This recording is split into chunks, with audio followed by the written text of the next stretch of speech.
अगर आप भी चाहते हैं बिट्टू मलंगिया इंटरटेनमेंट का ऑडियो वीडियो सबसे पहले आप तक पहुंचे, तो लाल बटन को दबाकर चैनल को सब्सक्राइब करें और बेल आइकन दबाना ना भूलें।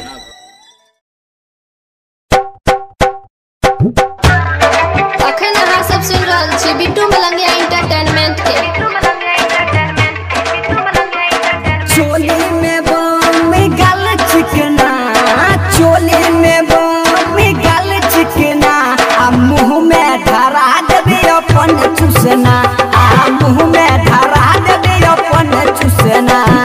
चोली में बम गल चिकना, चोली में बम गल चिकना, आ मुँह में धरा देबे अपन चूसना, आ मुँह में धरा देबे अपन चूसना। डीजे रितेश बाबू, डीजे रितेश बाबू, गोपालगंज। डीजे बिट्टू मलंगिया, मधुबनी। टंगरी से ऊपर जब घघरी उठैबे, टंगरी से ऊपर जब घघरी उठैबे, टंगरी से ऊपर जब घघरी उठैबे, काचे उमर में तू खूब मजा पैबे।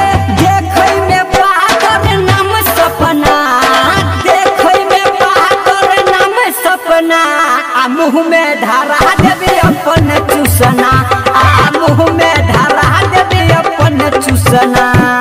चोली में बम गल चिकना, चोली में बम गल चिकना, आ मुँह में धरा देबे अपन चूसना, आ मुँह में धरा देबे अपन चूसना। डीजे रितेश बाबू, डीजे रितेश बाबू, डीजे बिट्टू मलंगिया, मधुबनी। कहेलू हरदम आहा राजा, कहेलू हरदम आहा राजा, कहेलू हरदम आहा राजा। टंगरी उठा के पलंगिया पे सो जा, बेदर्दी और उनके बनल सजना, बेदर्दी और उनके बनल सजना। आ मुँह में धरा देबी अपन चूसना, आ मुँह में धरा देबी अपन चूसना। चोली में